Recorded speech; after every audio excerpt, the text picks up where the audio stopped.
l'enregistrement fonctionne. Donc, bonjour à tous et bienvenue à ce webinaire sur la bonne gestion d'une trésorerie pour une PME. Donc, la session est enregistrée afin qu'on puisse vous transmettre le replay et que vous puissiez le réécouter à votre guise un peu plus tranquillement par la suite. Vos micros sont coupés pour une question de confort sonore. Et vous avez un espace questions dédié à votre disposition en bas sur la droite de votre écran. C'est l'icône triangle carré rond où vous pourrez poser vos questions directement pour qu'on puisse y répondre. Je suis en compagnie de Frédéric Reichling, consultante formatrice de la société Connect. Je vais lui laisser la possibilité de se présenter à vous. Bonjour à tous et puis merci d'être avec nous aujourd'hui pour ce webinaire. Donc effectivement, je suis Frédéric de la société Connect. Notre société est revendeur entre autres des logiciels de la gamme EBP. On existe depuis 10 ans, mais on a 20 ans d'expérience dans le conseil et l'accompagnement des entreprises pour leur parc matériel et leur équipement logiciel. On a 2 agences, une donc en région parisienne, plus précisément dans les Yvelines, et une dans le Tarn-et-Garonne. Voilà, donc bienvenue à tout le monde. Merci Frédéric. Et moi, je suis Leïla Gadiou, chef de produit sur le marché de la comptabilité au sein de l'entreprise EBP. Nous sommes un éditeur de logiciels depuis près de 40 ans et notre mission, c'est l'accompagnement des sociétés dans leur gestion d'activité. Il y a également Alexandra qui est avec nous, qui fera le modérateur sur ce webinaire. Donc, si vous avez quelques problématiques, questions, n'hésitez pas à utiliser le chat pour tout ce qui est connexion ou autre. Et comme je vous le disais, pour les questions liées à la gestion de trésorerie, utilisez plutôt l'espace questions. Ce sera plus facile pour nous d'y apporter des réponses par la suite. On va donc pouvoir se lancer dans le vif du sujet. Durant ce webinaire, nous allons vous faire part de quelques astuces pour améliorer la gestion de votre trésorerie. Alors, la liste n'est pas exhaustive aujourd'hui en raison du temps qui nous est imparti, mais nous avons retenu 4 conseils qui nous semblent essentiels. D'abord, la mise en place d'un plan de trésorerie et d'un suivi quotidien, puis l'optimisation des flux entrants et sortants, et pour finir, l'utilisation d'un outil adapté. Pour chacun de ces conseils, nous vous préconiserons comment le mettre en œuvre et pourquoi le faire. À l'issue de la présentation, bien évidemment, nous prendrons le temps de répondre à vos questions. Pour commencer, nous avons 2 chiffres qui sont parlants. D'après une statistique de l'INSEE, 39% des entreprises ne passent pas le cap des 5 ans et l'une des principales raisons à cette défaillance, c'est un problème de trésorerie. Le deuxième chiffre, c'est le résultat d'une enquête que nous avons réalisée en interne auprès de nos clients en fin d'année dernière. À la question « Quelle problématique vous préoccupe le plus ?», 35% nous ont répondu vouloir optimiser le suivi de leur trésorerie. Donc, en fait, on voit bien que la trésorerie, c'est un élément essentiel de la gestion d'une PME. Avoir une bonne connaissance de sa trésorerie ne suffit pas. Il est important de mettre en place un suivi fiable pour mieux gérer ses finances, prévoir le futur et prendre des décisions stratégiques. On va regarder ensemble comment on peut réaliser tout ça. Donc, le premier conseil que l'on peut vous donner, c'est de mettre en place un plan de trésorerie. Avant d'en parler, nous vous proposons un petit sondage. Donc, pour y répondre, c'est assez simple. C'est toujours la petite icône en bas à droite, triangle, carré, rond. Vous avez sondage. Et la première question qu'on souhaite vous poser, c'est avez-vous déjà mis un plan de trésorerie? On va vous laisser quelques minutes pour y répondre.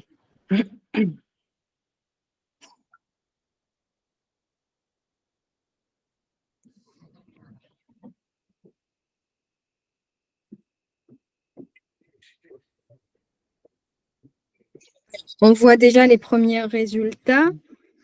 Alors, on a une majorité oui avec Excel ou non pas du tout. Donc, vous êtes vraiment au bon endroit aujourd'hui. On va pouvoir vous donner quelques conseils que vous allez pouvoir mettre en place rapidement.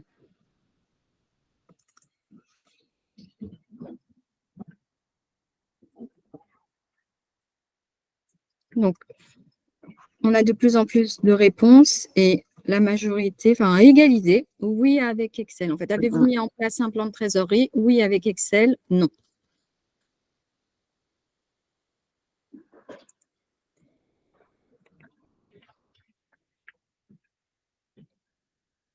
Oui, puis on a aussi quelques réponses qui arrivent sur la messagerie. Hein.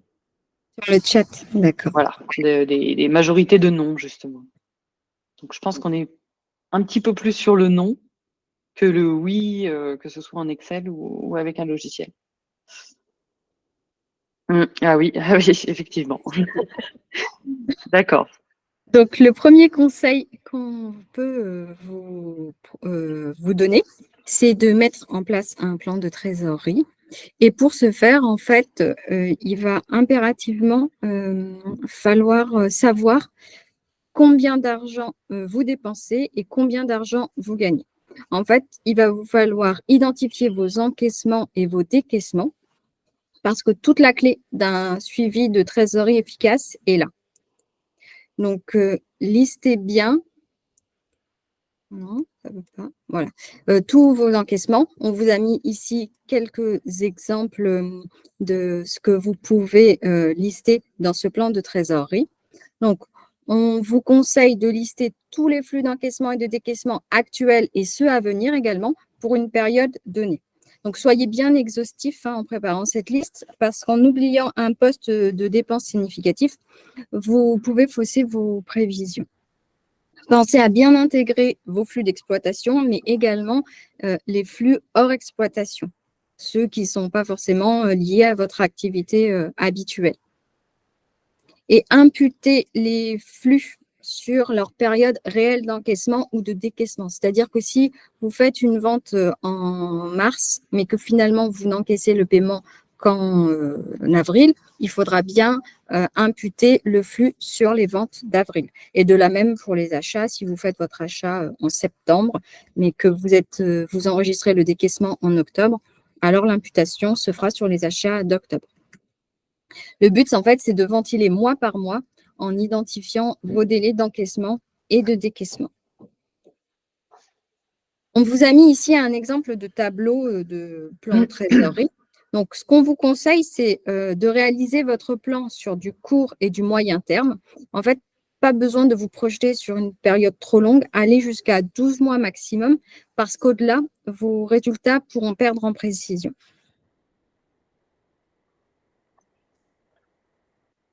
Alors, donc on a... Ouais, merci Leïla. Donc, alors, on a mis en place, un petit tableau, voilà, représentatif finalement d'un plan de trésorerie, et puis on verra un petit peu plus loin dans ce webinaire sa représentation au travers d'un logiciel de comptabilité. Alors, votre plan de trésorerie, en fait, il doit reprendre tout simplement tous les encaissements et décaissements de l'entreprise. Mais pour jouer la carte de l'anticipation, parce que c'est le but aussi, il faudrait y indiquer donc les prévisions. Donc c'est pour ça qu'on le prépare en fait sur plusieurs mois. Alors c'est pas la peine d'aller jusqu'à 2 ans. Hein. Ça va être 3 mois, 6 mois, 1 an, c'est l'idéal. Hein. Donc, alors on a découpé un petit peu notre affichage pour que ce soit un petit peu plus lisible. Hein. Alors sur ce plan de trésorerie, pour commencer, tu peux passer à la slide 11, voilà. Pour commencer, vous devrez y indiquer en début de période, c'est-à-dire le premier mois, le solde bancaire. Voilà, donc là, c'est ce qu'on a encadré sur l'affichage. Auxquels donc seront ajoutés les encaissements et déduits donc les décaissements pour obtenir bien entendu chaque mois, chaque fin de mois, la position donc de votre trésorerie. Alors ce plan de trésorerie, il est constitué de 2 grandes parties, on va dire. Les encaissements. Alors, les encaissements du mois en cours et ceux attendus les mois suivants. Parce qu'encore une fois, on est aussi voilà, dans la prévision. Le but, c'est de voir un petit peu ce qui va se passer dans les mois à venir. Donc, les encaissements du mois en cours et ceux attendus donc les mois suivants. Donc, on entend par encaissement les ventes, voilà, le chiffre d'affaires voilà, facturé, les apports en capital et compte courant, les subventions reçues, hein, ça peut être le cas pour certaines activités, les remboursements d'impôts, qui peuvent être des remboursements d'impôts sociétés, des remboursements de TVA, et les produits financiers. Donc là, on vous a mis les grandes catégories, hein, on vous a fait un petit plan encadré sur celle-ci, si vous voulez ensuite créer votre propre tableau. Et donc, la deuxième grande catégorie, donc, ça va être donc les décaissements. Hop, voilà, les décaissements donc du mois en cours et ceux des mois suivants, encore une fois. Donc, les décaissements, c'est quoi? Bon, bah, les achats, hein, bien entendu, les investissements, les frais généraux, donc téléphone, assurance, loyer, EDF, etc. Les salaires et les charges, les impôts et taxes, les réductions de capital, ça peut arriver aussi, les reprises d'apports courants associés, par exemple, et puis donc les charges financières. Donc là, pareil, voilà, on a un petit peu découpé notre tableau pour vous faire un petit plan sur ces catégories de décaissement. Hein. Alors, vous pourrez retrouver auprès de votre expert comptable, au travers d'une balance, hein, par exemple, hein, les grandes catégories de comptes hein, qui sont très représentatives de vos encaissements et de vos décaissements actuellement. Alors, quelques points très importants. Les achats et les ventes devront être saisis en TTC dans ce plan de trésorerie et pas en hors taxe. C'est très, très important, hein, puisqu'on y indiquera aussi la TVA, finalement, comment dire, à reverser ou l'excédent de TVA déductible à récupérer. Tous les encaissements et les décaissements prévus devront y être renseignés à la date d'échéance du paiement et pas à la date de facturation. Ça, c'est très important puisque, comme l'a précisé Leïla précédemment, une vente de janvier, donc facturée en janvier, mais à une date d'échéance en mars, est prévue pour un encaissement au mois de mars et doit apparaître dans la colonne du mois de mars. Bien entendu, ce tableau il sera mis à jour régulièrement. Si finalement le client vous paye au mois de février, vous affecterez l'encaissement au mois de février hein, pour recadrer votre trésorerie correctement. Hein. Si vous avez des salaires à verser à des salariés ou vous-même, vous devrez indiquer dans la partie décaissement le salaire net et les charges sociales qui y sont associées. Alors attention, pour les charges sociales à payer, à bien prendre en compte la périodicité de paiement, puisqu'elles peuvent être payées mensuellement ou trimestriellement. Donc pensez bien à indiquer le montant des charges à payer sur la période concernant finalement la date butoir de paiement. N'oubliez pas d'y intégrer aussi les nouvelles dépenses prévues dans les mois à venir, parce qu'encore une fois, on est aussi dans l'anticipation, dans la prévision. Donc, ça peut s'agir d'augmentation de loyer. Hein. En général, vous êtes averti quelque temps avant. Ça peut être aussi l'embauche prévisible d'un nouveau salarié voilà, à une période donnée, l'achat d'un véhicule, par exemple, ou le remplacement de matériel. Ça, c'est vraiment très important d'en tenir compte parce que les montants peuvent être importants. Ne pas oublier aussi, bien entendu, tout ce qui est lié à la fiscalité, donc l'impôt société, hein, qui peut être payé sous forme d'acompte. Donc ça, c'est pareil, hein, vous pouvez l'anticiper dans votre tableau. La TVA à payer aussi, hein, vous pouvez l'anticiper puisque vous pouvez avoir des prévisions voilà, de facturation, de chiffre d'affaires à effectuer. Pardon. La CVAE, la CVE, la CFE, bien sûr, et l'affectation de dividendes ou le remboursement de comptes courants associés. Donc, encore une fois, vous pouvez aussi être conseillé par votre expert comptable pour la réalisation de ce plan de trésorerie. Alors, pourquoi faire un plan de trésorerie? Ça, c'est une très, très bonne question. Ce plan de trésorerie va vous permettre en fait d'avoir une visibilité pour prévoir et anticiper les mouvements financiers présents et futurs et de faire face surtout en cas de problème. Grâce à votre plan de trésorerie, vous serez en mesure d'évaluer la capacité de votre activité à générer des flux suffisants pour faire face aux échéances prévues sur les jours, les semaines et même donc les mois à venir. Votre capacité à honorer vos engagements et vos échéances sans dépasser le délai de paiement négocié, hein, puisqu'on le prévoit dans notre plan de trésorerie. Et si toutefois votre activité est saisonnière, vous assurez que la trésorerie vous permettra de faire face aux périodes creuses en termes d'activité et de chiffre d'affaires. Ce plan vous permettra aussi de définir des objectifs de chiffre d'affaires, à savoir maintenir une certaine liquidité face aux imprévus, éviter les découverts, optimiser les placements financiers aussi, et puis financer le développement de votre entreprise, une branche d'activité par exemple, qui serait plus rémunératrice. Un plan de trésorerie bien réalisé, c'est pour ça qu'on insiste, évitera surtout les mauvaises surprises, puisqu'encore une fois, on est dans la prévision, l'anticipation, et donc il vous permettra de vous ajuster en fonction des situations, tout simplement. On va passer au deuxième conseil que l'on peut vous donner, qui est d'assurer un suivi quotidien de votre trésorerie en interne de préférence, puisque faire un suivi régulier, c'est bien, mais un suivi quotidien, c'est beaucoup mieux. Donc, vous avez un nouveau sondage dans lequel on vous demande si vous accordez du temps au suivi de votre trésorerie. Ça se passe toujours au même endroit, en bas à droite de votre écran, l'icône triangle carré rond, activité en fait, qui vous permet ensuite d'accéder au sondage.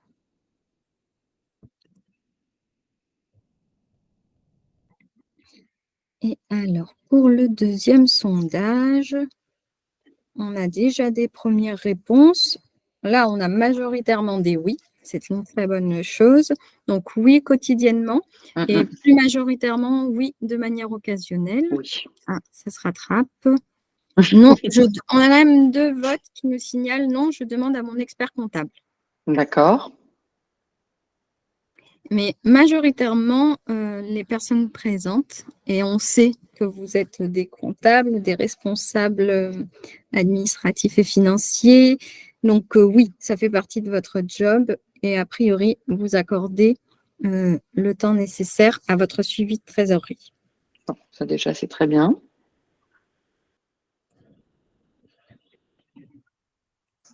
Et donc, pour en revenir à ce deuxième conseil que l'on souhaitait vous donner,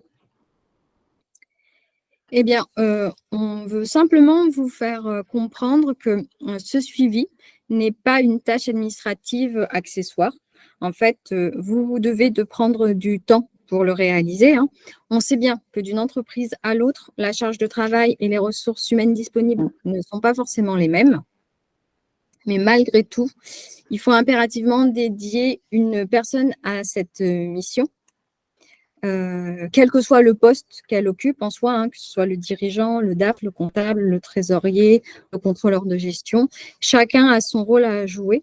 Il faut trouver au sein de votre organisation la personne la plus à même d'assurer ce suivi quotidien et lui accorder le temps nécessaire à la bonne réalisation de cette mission. Donc, vous direz que je me répète sur le suivi quotidien, mais il est essentiel de mettre à jour quotidiennement vos flux de trésorerie. En fait, en tenant votre comptabilité au jour le jour, vous intégrerez vos données comptables en temps réel. C'est ce qui va vous permettre d'avoir en fait une comptabilité une trésorerie juste en temps réel.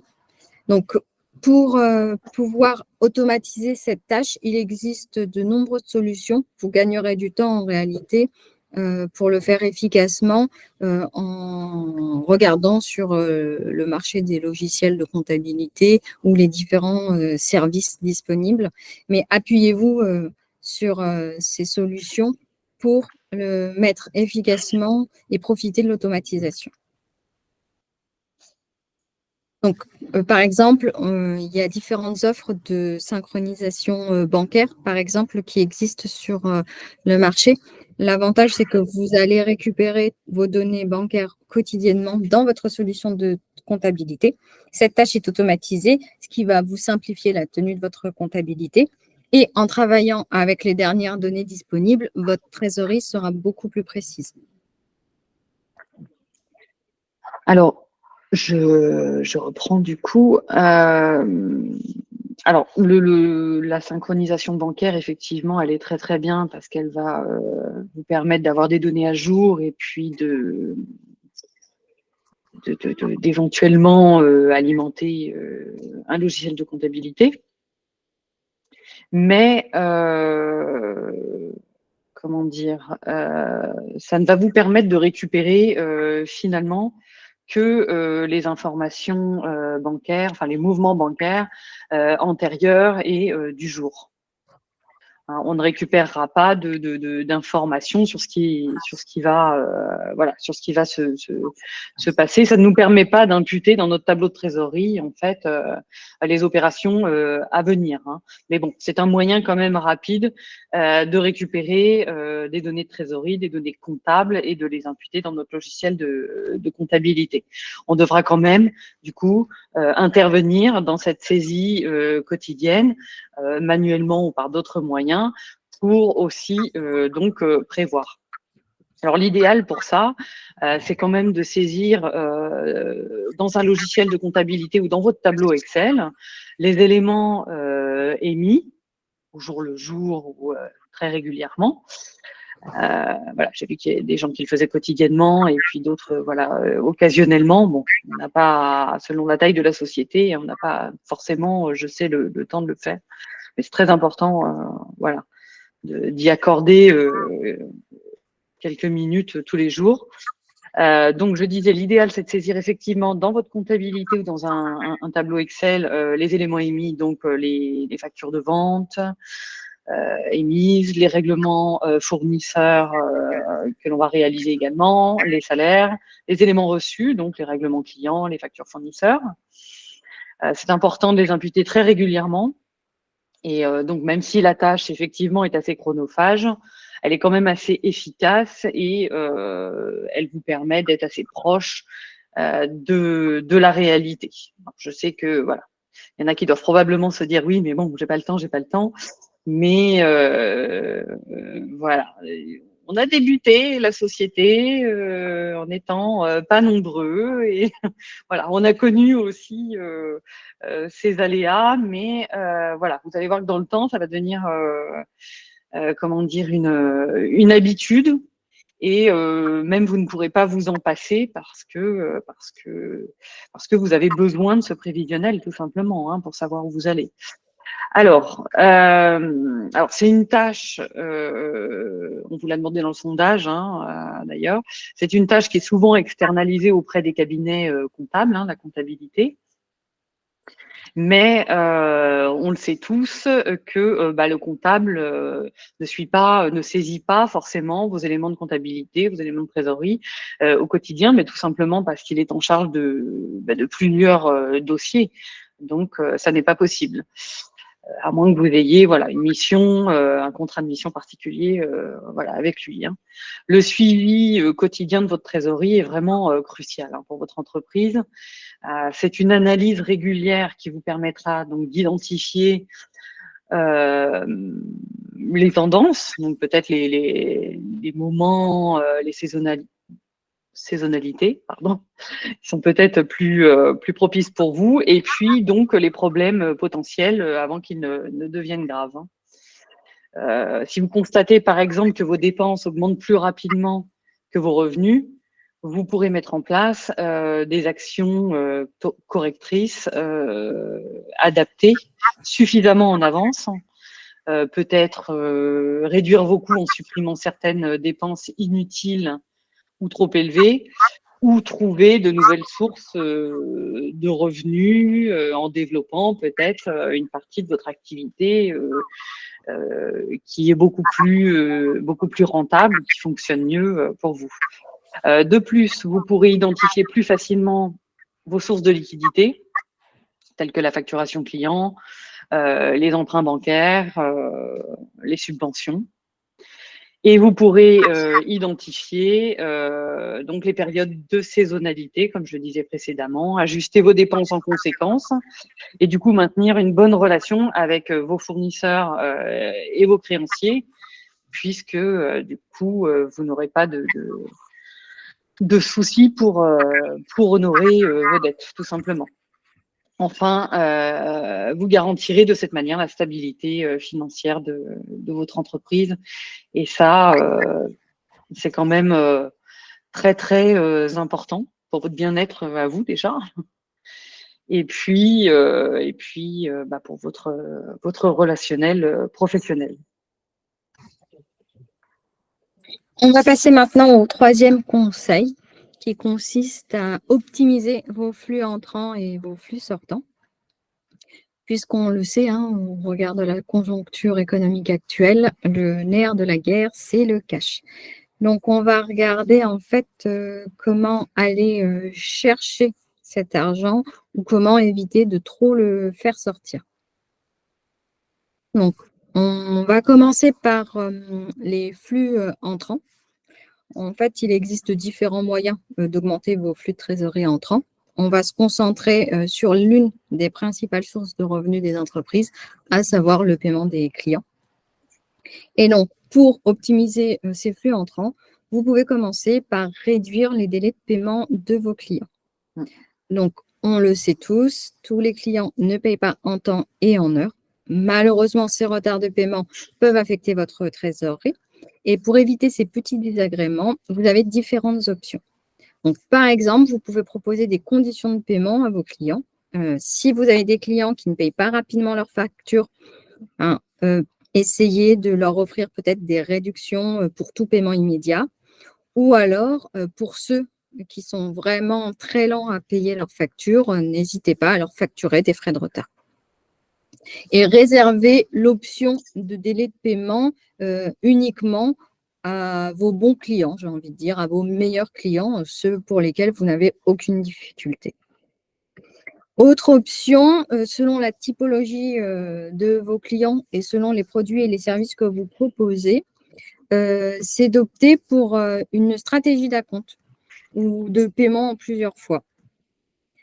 Alors, pour information, si vous mettez en place ces différentes conditions de paiement, il faudra impérativement les stipuler dans vos documents de vente.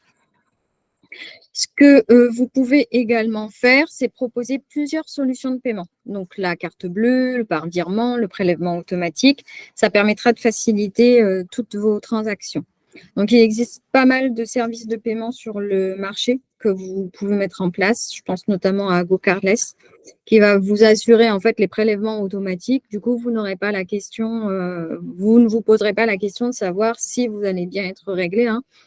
Votre règlement sera effectué à la date d'échéance. Il y a également des solutions comme Pay by Link de PayPlug qui vous permettent d'envoyer un lien de paiement directement dans la facture sans avoir besoin d'autorisation de prélèvement. C'est un lien, en fait, le client reçoit sa facture, il clique sur le lien, il renseigne son numéro de carte bleue et du coup, vous recevez le paiement.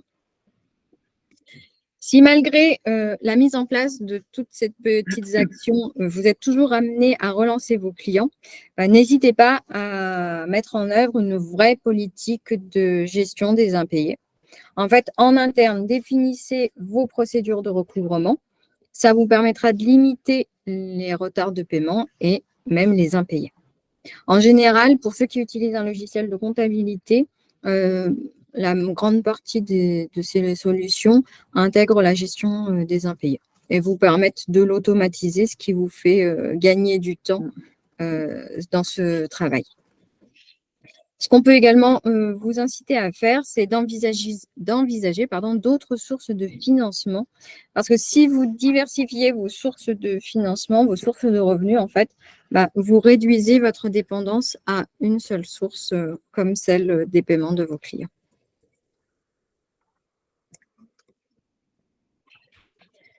Alors, pourquoi avoir un flux constant d'entrée d'argent? Tout simplement, en ayant un flux constant d'entrée d'argent, votre entreprise peut couvrir ses dépenses opérationnelles, hein, forcément, rembourser ses dettes, surtout, et investir dans de nouvelles opportunités de croissance, telles que le développement de nouveaux produits ou d'une nouvelle activité. Aller sur de nouveaux marchés et acquérir des technologies innovantes, moderniser un peu peut-être un parc de production pour être plus performant, justement. L'optimisation des entrées d'argent vous permettra aussi de faire face, encore une fois, à des imprévus conjoncturels. Alors, c'est vrai qu'on insiste un peu là-dessus, mais alors c'est vrai qu'on est en plein dans le sujet depuis quelques mois et on est quand même, tous concernés. Hein. Autant, la période Covid a favorisé certains secteurs d'activité et d'autres carrément pas. Mais là, voilà, les hausses tarifaires diverses et variées, on est tous concernés.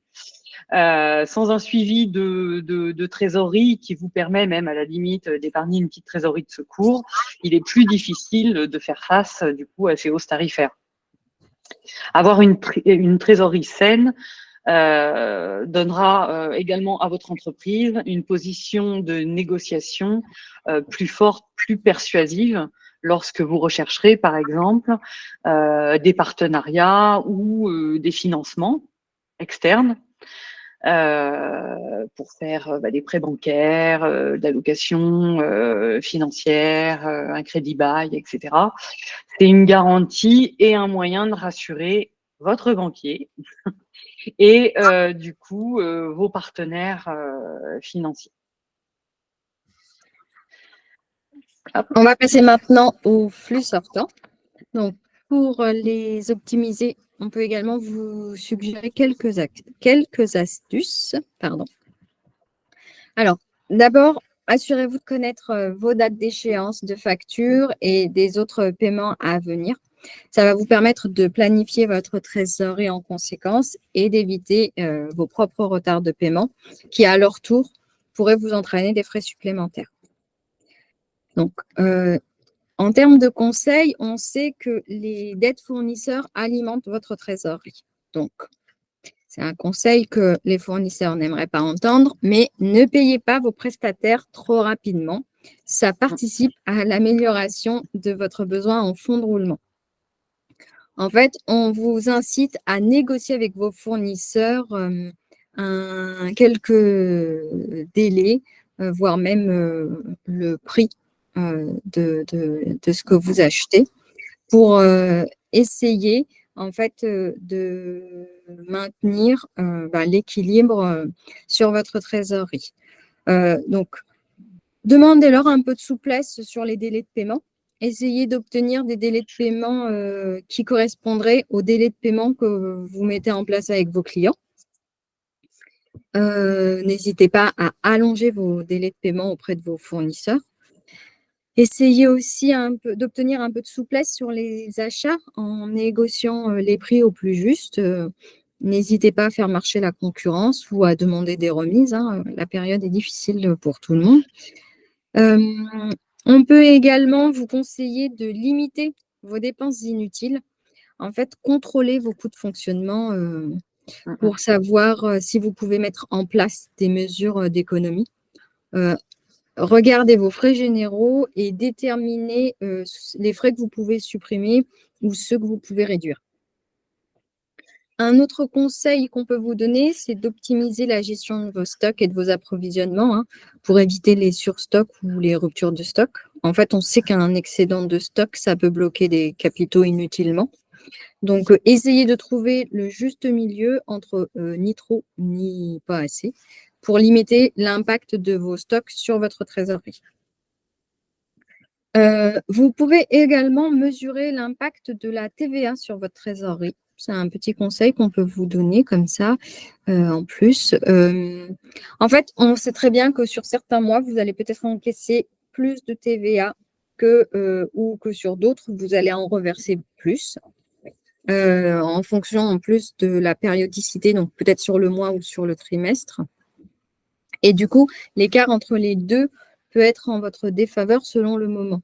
Donc, tenez bien, Frédéric le disait déjà en début de ce webinaire, hein, tenez bien une comptabilité de votre TVA à jour pour connaître également l'impact de celle-ci sur votre trésorerie.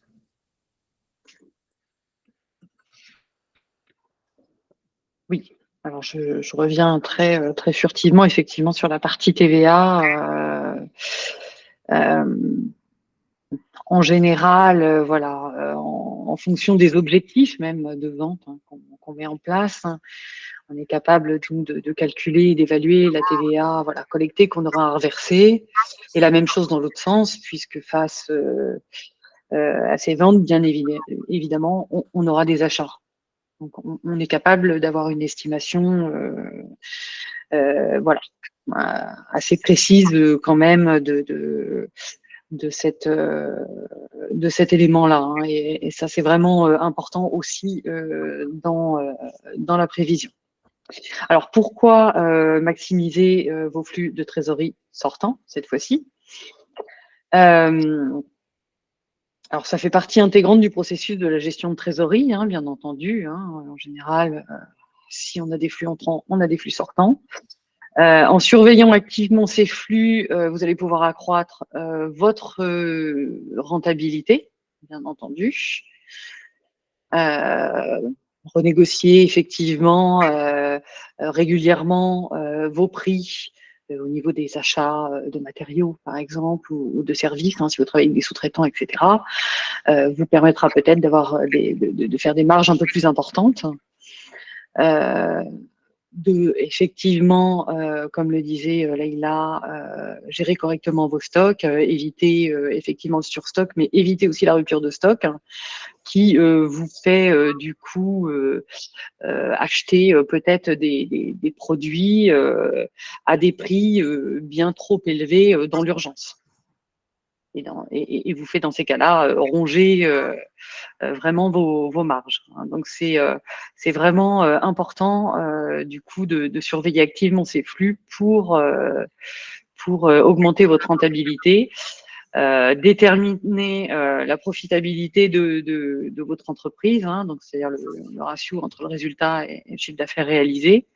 Vous pourrez également donc minimiser de fait les situations de trésorerie donc tendues, anticiper les besoins de financement,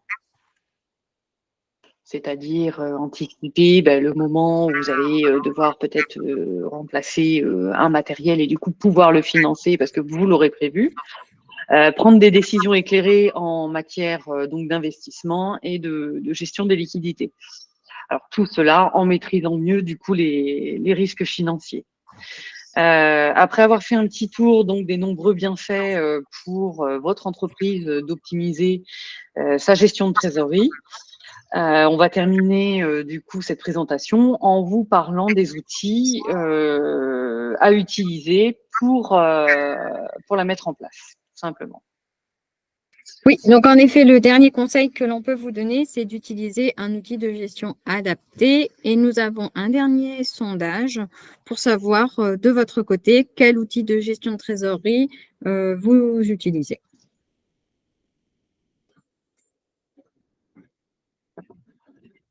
C'est toujours au même endroit, en bas, activité et sondage. Alors, à la question, quel outil de gestion de trésorerie avez-vous? On avait comme possibilité de réponse Excel, un outil de gestion de trésorerie, un logiciel de comptabilité, et on se rend compte que majoritairement, vous utilisez Excel.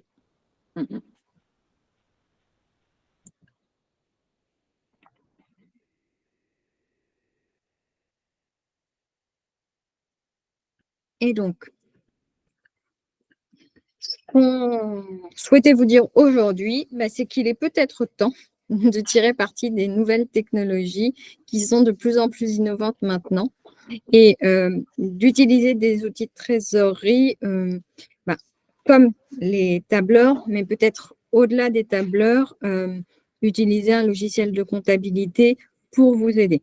En fait, il existe de nombreuses solutions sur le marché. Le but, en réalité, en utilisant un logiciel de comptabilité, par exemple, c'est d'automatiser de nombreuses tâches manuelles et répétitives qui sont sans valeur ajoutée et qui sont chronophages, et du coup, de gagner du temps sur ces tâches-là. Vous pourrez également, grâce à une solution de comptabilité, suivre et analyser vos flux de trésorerie en temps réel. Elle vous permettrait également de faciliter la gestion de vos délais de paiement, de vos créances clients, de vos dettes fournisseurs, puisque comme on le disait précédemment, tout bon logiciel de comptabilité intègre une gestion des relances ou des impayés. Et vous pourrez même aller plus loin en fait en générant des rapports financiers grâce à des fonctionnalités d'analyse avancées. La plupart des solutions de comptabilité aujourd'hui vous permettent d'aller assez loin dans les analyses, de connaître votre rentabilité, de la comprendre, de savoir quels sont les postes les plus rentables, là où vous devez peut-être mettre en place des actions correctrices. Donc, n'hésitez pas à faire le saut, à passer le cap. Équipez-vous d'une solution dont les bénéfices sont évidents et qui vous feront gagner du temps et qui vous faciliteront la tâche dans ce suivi de trésorerie. On peut également vous conseiller de faire appel à un expert comptable ou à un conseiller financier qui va jouer un rôle important dans le suivi de votre trésorerie grâce à son expertise. Mais en réalité, c'est plus sur l'aspect financier et juridique, en fait, sur les conseils qu'il peut vous apporter pour la bonne gestion de votre trésorerie.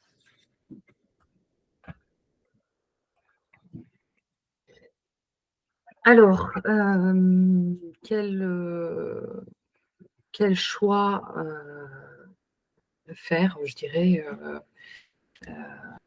pour un bon outil de gestion de trésorerie, ou en tout cas un outil qui vous correspond. Alors, je dirais que ça va aussi dépendre finalement du volume de votre comptabilité. Lorsque la quantité des flux est peu importante ou que votre entreprise débute son activité, ou que la trésorerie ne s'y prête pas tout à fait, il n'est pas forcément nécessaire d'investir dans un logiciel spécialisé.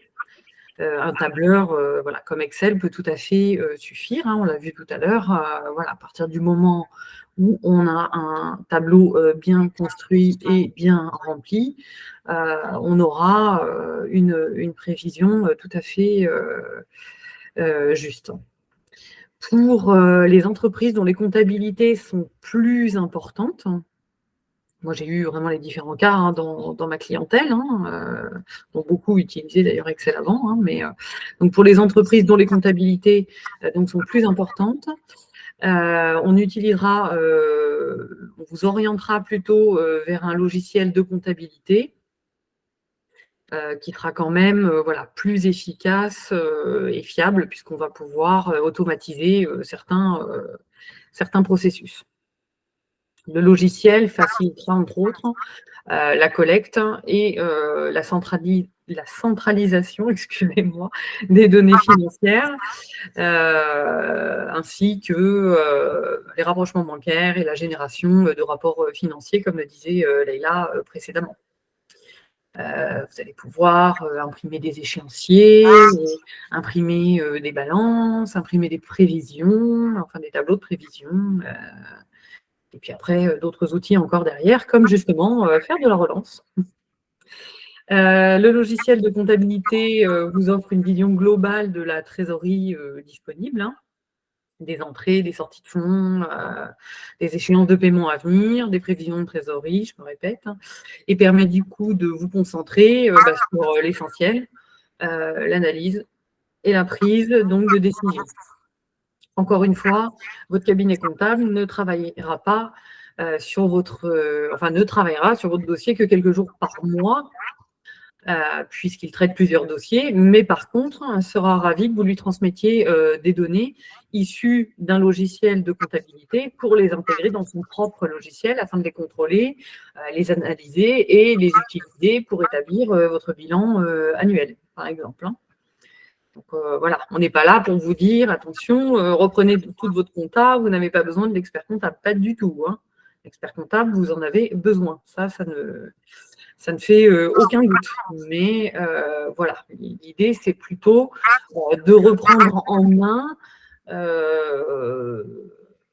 les éléments, voilà, la compta du quotidien, moi j'appelle ça comme ça, la petite comptabilité du quotidien, qui vous permettra de prendre conscience peut-être justement des fois de certaines dépenses qu'aujourd'hui vous ne voyez passer que sous forme de factures virtualisées en plus, hein, que vous transmettez par mail à votre expert comptable. Le fait de la prendre, de la saisir dans un logiciel vous permet vraiment de la lire et de vous dire, ah bah tiens, mon assurance professionnelle, elle a quand même pas mal augmenté, je vais regarder pourquoi. Bah tiens, je vais peut-être demander à mon banquier qui fait de l'assurance aussi, voilà, ce qu'il peut me proposer, c'est ce qu'on disait tout à l'heure, hein, faire marcher la concurrence, renégocier les prix. Ça vous met devant les chiffres. Je trouve ça quand même beaucoup plus concret que de recevoir un document et de le transmettre à quelqu'un. Voilà. Et du coup, je voulais en profiter pour vous parler d'une petite anecdote qui est complètement significative, qui est arrivée à un client qu'on a repris il n'y a pas très très longtemps. Sa secrétaire comptable, son assistante interne, a dû s'absenter du jour au lendemain pour une durée indéterminée pour de gros problèmes de santé.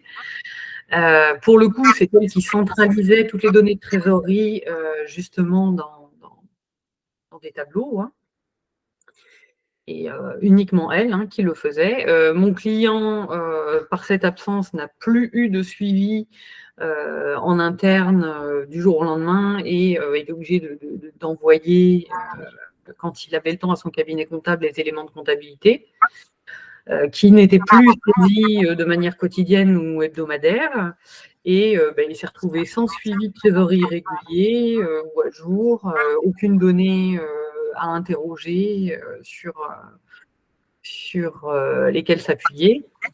Et malgré une très très bonne année en termes de chiffre d'affaires, il a fini son année en négatif. Alors, il a été le premier surpris parce que lui, ce qu'il retenait, c'est tout ce qu'il avait fait comme chantier, tout ce qu'il avait facturé. Bien entendu qu'il savait qu'il avait des frais, mais il ne pensait pas, du fait de son chiffre d'affaires, de terminer son année en négatif. Il n'a pas pris le temps d'interroger son cabinet, ni même de créer de son côté un tableau de suivi qui lui aurait permis peut-être de suivre et de soulever certains dysfonctionnements. Là, pour son cas précisément, le problème venait du suivi des stocks et des suivis de chantier. Il n'a pas soulevé le fait qu'il avait des achats plus importants que ce qu'il utilisait sur ses chantiers. Et en fait, c'était dû tout simplement à quelques salariés pas très sympathiques qui se sont servis tout simplement pour leur utilisation personnelle. Voilà. Mais donc, sans ce suivi, il n'a pas pu prendre de décision en temps voulu, et puis il mettra un certain temps à redresser la situation, quoi. Il n'a pas fermé l'entreprise, ça n'a pas été à ce point, mais bon, voilà, ça a créé une situation qui n'aurait pas dû avoir lieu avec un suivi régulier. Donc, en vous appuyant sur un outil, de préférence un logiciel de comptabilité, vous gagnerez du temps et vous éviterez effectivement les erreurs de saisie. Alors, je vous ai mis, moi, un petit exemple imagé de l'utilisation d'un logiciel. Alors, il ne faut pas avoir peur non plus, hein, parce que la personne qui fait son petit suivi de trésorerie sur Excel n'est pas forcément de formation comptable et va dire « Ouh là là, moi, la comptabilité, c'est pour le comptable, voilà, je ne sais pas faire ». Il y a plusieurs méthodologies dans les logiciels qui vont être, plus ou moins débutantes ou confirmées et en général assez ludiques.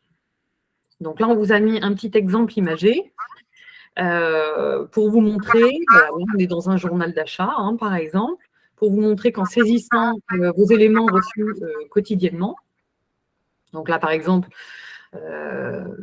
la première qui est encadrée, là, correspond à une facture d'achat datée du 4 février, avec donc une date d'échéance au 10 avril. Et cette facture que j'ai saisie dans ma comptabilité, qui va venir alimenter mes échéanciers, mais aussi mes prévisions de trésorerie, se retrouvera donc dans ma prévision sur le mois d'avril. Donc là, en une simple saisie, je vais venir du coup alimenter finalement plusieurs tableaux d'analyse, on va dire. Les éléments saisis pourront ensuite être transmis à votre expert comptable pour d'autres traitements, comme la préparation d'une situation ou d'un bilan annuel hein, au travers de fichiers d'export.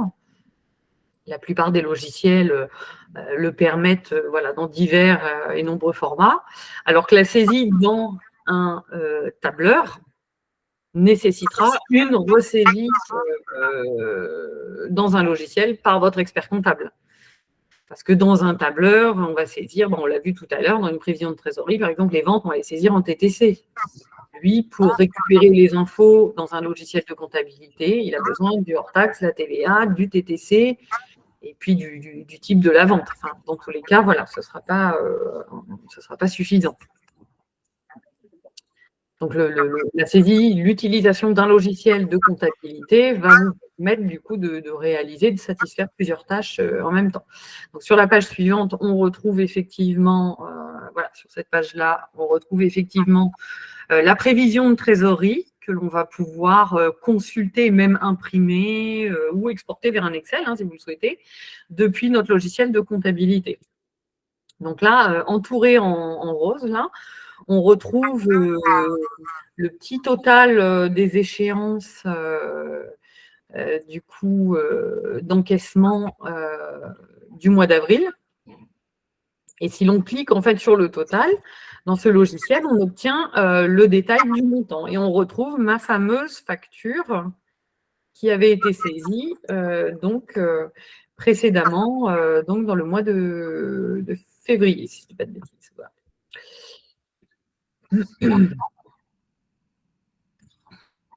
Donc, voilà, comme on le voit à l'écran, hein, ces fonctionnalités sont automatisées dans un logiciel de comptabilité. En revanche, dans un tableur, dans un fichier Excel, ça vous demandera des paramétrages spécifiques. Hein. Bon, vous pouvez le faire d'une feuille à une autre avec des formules, etc. Mais ça vous demandera quand même une certaine connaissance d'Excel. Alors que sur un logiciel, on peut, c'est simplement une saisie dans des zones. Et après, les infos sont récupérées dans divers menus pour divers traitements hein, en fonction de l'analyse que vous voulez en faire. Hein. Alors, par expérience, hein, certains de nos clients hein, étaient sur des tableurs hein, pour suivre comme ça leur encaissement, leur décaissement, même encore, selon les générations, dans des cahiers. Ça m'arrive de tomber encore sur… alors, c'est pire encore des fois, parce que des fois, il y a donc l'arrivée du logiciel, et comme on n'est jamais très sûr, il y a toujours… le client, il a toujours un petit peu peur de l'automatisme, hein, et je peux comprendre. Donc, en parallèle, il y a toujours le petit tableau Excel quand même pendant un certain temps. Et parce que, pour des raisons générationnelles, Il y a des fois ou la peur un petit peu de l'informatique. Il y a encore le cahier dans le tiroir pour suivre les encaissements et les décaissements. Alors, c'est assez satisfaisant justement d'intervenir chez ces clients-là et puis de les conseiller, puis de les former et de les assister dans la mise en production du passage vers un logiciel de comptabilité. Alors, je ne vous dis pas que ça se fait du jour au lendemain.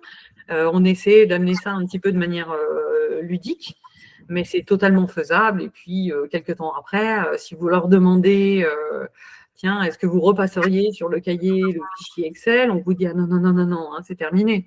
Parce que voilà, c'est assez satisfaisant. Du coup, on a une saisie d'obtenir diverses informations. Et puis, il y a un gain de temps à côté qui permet justement de s'accorder à faire plus de contrôle. Donc, voilà, le choix vous appartient voilà, au travers des divers conseils du coup qu'on vous a donnés.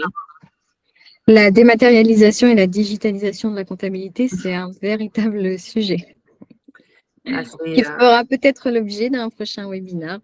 Voilà. On vous tiendra informé. Donc, voilà pour les conseils qu'on pouvait vous proposer. On va regarder maintenant si dans l'espace de questions, vous avez laissé des questions. Alors moi, j'en ai relevé. Alors, je t'en prie, vas-y. Je n'ai pas encore eu le temps de regarder. Alors, j'en ai relevé. Alors, il y en a une, c'est une question, mais c'est plus voilà, sur ce qu'on a vu au départ de la présentation. Je vais te dire tout de suite.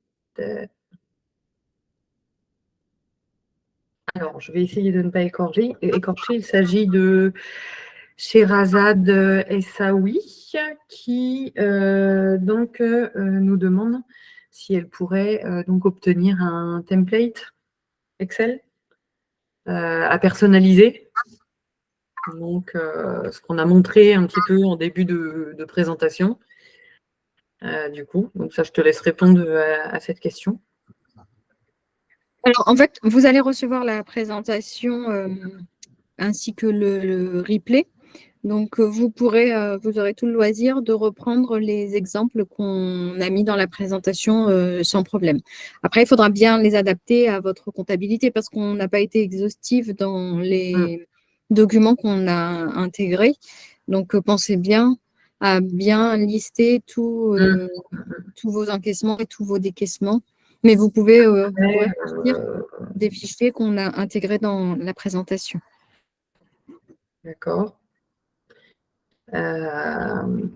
Alors après, il faut savoir que ces petits fichiers là, le plan de trésorerie, vous en trouverez de nombreux en faisant une petite recherche sur Internet. Parce que là, même si vous les recopiez pour les reproduire, ils contiennent quand même des formules justement pour les calculs, par exemple, de soldes, enfin les totaux encaissements, décaissements, les soldes de début de période, fin de période, pour pouvoir les reporter. Donc, ils fonctionnent en général tous à peu près de la même manière. Donc, vous pouvez voilà, les retrouver très, très facilement en faisant une recherche sur voilà, construire un plan de trésorerie, exemple, modèle de plan de trésorerie Excel. Voilà. On avait d'autres questions, mais je pense qu'on y a répondu en fait au fur et à mesure, notamment sur est-il plus pertinent d'utiliser un logiciel ou bien est-ce que les logiciels EBP sont compatibles avec tous les logiciels utilisés par les cabinets d'experts comptables.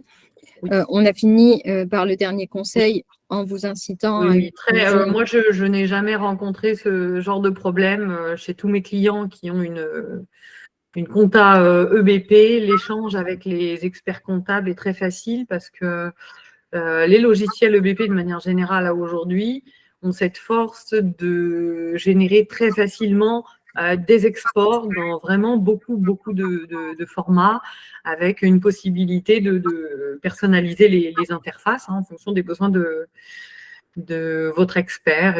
Et très souvent, les experts connaissent bien EBP aussi. Donc, après, il faut même envisager des fois d'autres manières de travailler peut-être en optant pour un logiciel de comptabilité, mais une version en ligne à laquelle pourra aussi se connecter l'expert pour pouvoir ajouter des écritures, corriger vos écritures, etc. Ça se discute aussi. Hein, le choix de l'installation est important aussi. On a Marco une Lévesque question. nous dit qu'il a une compta pro EBP. Eh ben, bravo. Du coup, très très bien. Du coup, si, j'avais relevé une petite question qui était comment intégrer les achats non récurrents dans un logiciel de compta. Ah oui, Alors, les achats prévus à moyen terme. les intégrer pour faire de la prévision, il faut savoir que, par exemple, dans la compta EBP, dans la prévision de trésorerie, vous pouvez rajouter des lignes manuelles. Parce que si c'est de l'achat non récurrent, on ne connaît pas encore le montant. Là, au moment où on a la facture. Par contre, on a peut-être une estimation assez proche. Donc, on peut quand même rentrer une ligne prévisionnelle manuelle. De manière à quand même en tenir compte dans notre prévision. Alors, je ne sais pas si ça répond tout à fait à votre question, mais voilà, on peut faire ça facilement. Et alors, on a un échange, j'ai l'impression que tu ne vois pas forcément, qui est quel conseil pour le placement de la trésorerie excédentaire? En fait, c'est une question. Et on a parmi nos participants une personne qui a essayé d'apporter un élément de réponse. Lors d'un excédent de trésorerie, ne serait-il pas judicieux d'opter pour le paiement au comptant pour bénéficier d'escompte commercial et augmenter sa rentabilité au lieu de faire des rééchelonnements de factures? Ça peut, oui, ça peut tout à fait être un bon cas. Je réfléchis, est-ce que j'ai un peu dans mes exemples. C'est vrai que c'est pas toujours évident la trésorerie excédentaire. J'ai eu un cas d'un client qui avait fait un petit placement à la banque pour essayer d'avoir une rentabilité. Bon, par rapport au temps de blocage du montant, la rentabilité n'était pas extraordinaire. Ça, c'est pas le meilleur placement, je dirais. Bon, après, il faut voir avec En le banquier. banquier, pourquoi pas. Faut faire attention quand même à ce que les fonds ne soient pas totalement bloqués pendant une période donnée, parce qu'on ne sait jamais ce qui peut arriver quand même.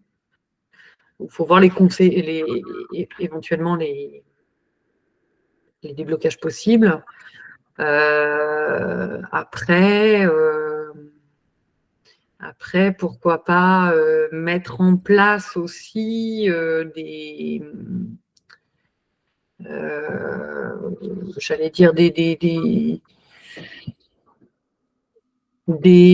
plans épargne si vous avez des salariés avec des abondements, des choses comme ça. Non, mais bon, tant qu'à faire, voilà, peut-être si vous êtes content de votre équipe, en faire profiter d'une autre manière. Du coup. Ah bah voilà, c'est ce que dit. C'est ce que j'allais dire. Les grands esprits. C'est ça. Bon, moi, je vous dis ça parce que c'est le choix qu'on a fait. Et, on avait étudié pas mal de choses et c'était un choix quand même intéressant. Et puis, du coup, c'est motivant aussi pour les salariés. Tout simplement. Hein. En fait, ce choix va vous revenir. On ne pourra pas non plus vous conseiller plus particulièrement sur comment investir votre trésorerie excédentaire. En tout cas, le fait de mettre en place un suivi vous permettra de vous rendre compte que vous avez un excédent de trésorerie et de mettre en place les actions qui vous conviennent le mieux en fonction de votre organisation, de votre activité. C'est bien de le faire et même dans une création d'entreprise parce que dans une création d'entreprise, on est plus en plus dans la situation où on va devoir acheter du matériel, embaucher quelqu'un, louer des locaux. On est très, très, très dans la dépense. Alors oui, on a peut-être un capital de départ, mais c'est bien de faire un plan de trésorerie et même des fois avant un business plan, hein, d'ailleurs, pour être totalement là dans la prévision et savoir si l'entreprise est viable, hein, tout simplement. Donc, je ne sais pas si vous avez d'autres questions. On a répondu à toutes les questions. On a répondu à toutes les questions. Dans le chat et dans l'onglet questions. On va vous remercier de votre participation, de votre attention. Comme on vous l'a précisé, le replay a bien été enregistré et vous sera transmis par mail dès demain. Vous pouvez nous retrouver sur les réseaux sociaux ou sur le site ebp.com si vous avez besoin de plus d'informations. On va vous souhaiter une bonne fin de journée et on vous dit à très bientôt. Merci à tous, à bientôt. Au revoir.